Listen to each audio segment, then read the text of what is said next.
مشاہدہ کرتے ہوئے وہ اس کیفیات کی تلاش میں نکل گئے.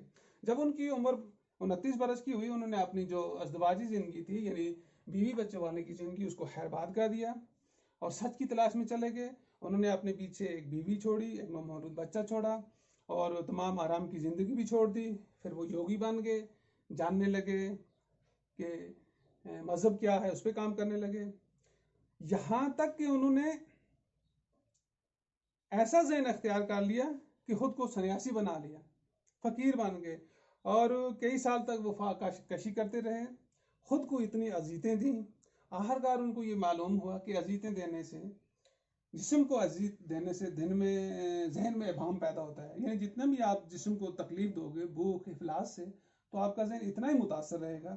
اس لیے انہوں نے جو ریاضت جو ان کی تھی کہ سچ کی قربت حاصل کرے، وہ نہ کر سکے. چنانچہ انہوں نے پھر یہ محسوس کیا اور پھر سے خوراک لینی شروع کر دی. جب انہوں نے خوراک لینی شروع کر دی، خلوت میں انہوں نے، یعنی تنہائی میں، انہوں نے انسانی زندگی کی جتنے بھی مسائل تھے اس پہ انہوں نے سوچا، اس میں وہ ڈوب کے، یہاں تک کہ ایک رات وہ دیکھتے کیا ہے کہ ایک عظیم الجثہ انجیر، یعنی انجیر کا بہت بڑا درخت ہے، اس کے سائے تلے بیٹھے ہوئے ہیں. تب تک انہیں ایک چہستان کہ سبھی ٹکڑے باہم یکجا ہوتے محسوس ہوئے. تو رات بھر اسی فکر میں گزاری. تو صبح ہوئی جب ان کو منکشف ہوا کہ انہوں نے حل پا لیا ہے. یعنی وہ جو عظیم الجثہ انجیر کے نیچے بیٹھ کر وہ جو چہستان انہوں نے دیکھا، جو بھی ان کو وہاں پہ لگا، تو ان کو یہ لگا کہ ہم نے اس کا حل مجھے مل گیا ہے. اب وہ بدھ بن گئے ہیں، یعنی ان کو صاحب بصیرت کہا جاتا ہے. اب ان کو وہ بصارت مل گئی ہے جس سے کہ وہ دائمی مسرت حاصل کر سکے ہیں. تو اس وقت ان کی عمر جو تھی وہ 35 برس کی ہو گئی تھی. تو 35 برس کے بعد باقی جتنی بھی عمر تھی انہوں نے شمالی ہندوستان میں سفر کے دوران گزاری اور ہر جگہ اپنے خیالات کا پرچار کرتے رہے، اپنے مذہب کا پرچار کرتے رہے. اور جو لوگ ان کو سننے آتے تھے، یعنی ان کے جو ماننے والے تھے، پیروکار تھے، وہ ان کی وفات تک ان کے ساتھ چلتے رہے. اور اس وقت تک ان کے جتنے بھی افکار تھے، جو بھی ان کی سوچ تھی، جو بھی ان کو بصیرت حاصل تھی، ان کے چیلے بولتے ہیں ساتھ میں چلنے والے، انہوں نے ان کو لکھا نہیں تھا بلکہ حرف بحرف یاد کیا ہوا تھا. اور پھر یہ باتیں نسل در نسل وہ زبانی یاد کرتے رہے. جو ان کی بنیادی تعلیم تھی، یعنی 4 اعلیٰ سچائیاں جو ہیں، 4th نوبل ٹروتھ کے عنوان سے سمیٹا جا سکتا ہے. وہ 4 بنیادی تعلیمات دیتے تھے. یعنی وہ کہتے تھے کہ 4 بنیادی چیزیں ہونی چاہیے. پہلا یہ ہونا چاہیے کہ ایک تو انسان کی جو اصلی فطری یا پیدائشی زندگی ہے، اس میں زیادہ تر جو ہے وہ دکھوں کا مسکن ہے، اس میں زیادہ تر دکھ ہوتے ہیں، ان کو سمجھنا چاہیے. دوم کیا کرنا چاہیے؟ دکھوں کی وجہ سے خواہشات کا ہونا. جب دکھ ہوتے ہیں تو پھر انسان کی خواہشات جو ہیں وہ بڑھتی ہیں. سوئم کیا ہے؟ خواہشات کو پیدا ہونے سے روکا جا سکتا ہے. جو خواہشیں انسان کے دل کے اندر پیدا ہوتی ہیں، یعنی میں کیا بنوں، کیسے کروں، ان کو بھی روکا جا سکتا ہے. اور اسے اصلاح النروان کہتے ہیں. اس کے لغوی معنی پھٹ پڑنے یا تنسیح کرنے کے ہیں. 4 اس کا علاج نہ کڑی تپسیا ہے اور نہ سہل پسندی. یعنی اگر آپ کچھ بھی چیز حاصل کرتے ہیں، یہ ساری چیزیں، تو یہ نہ آپ سخت محنت و ریاضت سے حاصل کرتے ہو، نہ آپ قائلی سے حاصل کر سکتے ہو، بلکہ ایک میانہ روی، یعنی درمیانے راہ اپنا لو تو اس سے آپ کو یہ چیزیں حاصل ہوگی. اپنے حقائق کو بنیاد بنا کر گوتم نے اپنی یہ جو حقائق تھی، جو کچھ اس نے اپنی اس تپسیا کے دوران سیکھا یا دیکھا، اسی کو اس نے انسانی زندگی کے لیے 8 رہنما اصول قائم کیے. 8 چیزوں کو، جن کو اشٹمارگ کہتے ہیں. یعنی گوتم بدھ نے اپنی ساری زندگی گزار کے اس نے 8 اصول انسانی زندگی کے لیے قائم کیے. اس کا یہ ماننا ہے کہ وہ لوگ جو ان 8 اصولوں پہ کام کریں گے وہی کامل ہیں، وہی اچھے ہیں، وہی سماج کو آگے لے جانے والے ہیں. تو 8 اصول جو اس نے بتایا. سب سے پہلا صحیح علم. یعنی اگر آپ کا علم صحیح ہوگا تو آپ کا نظریہ درست ہوگا.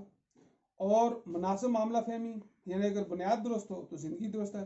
یعنی آپ کا علم کا صحیح ہونا ضروری ہے، تو اس سے آپ کے نظریے بھی درست ہوں گے، آپ کے معاملے بھی درست ہوں گے، سب چیز آپ کی درست ہوں گی. دوم، آپ کی نیت، آپ کا ارادہ صحیح. درست ارادہ ہی نروان کو راہ دکھاتا ہے.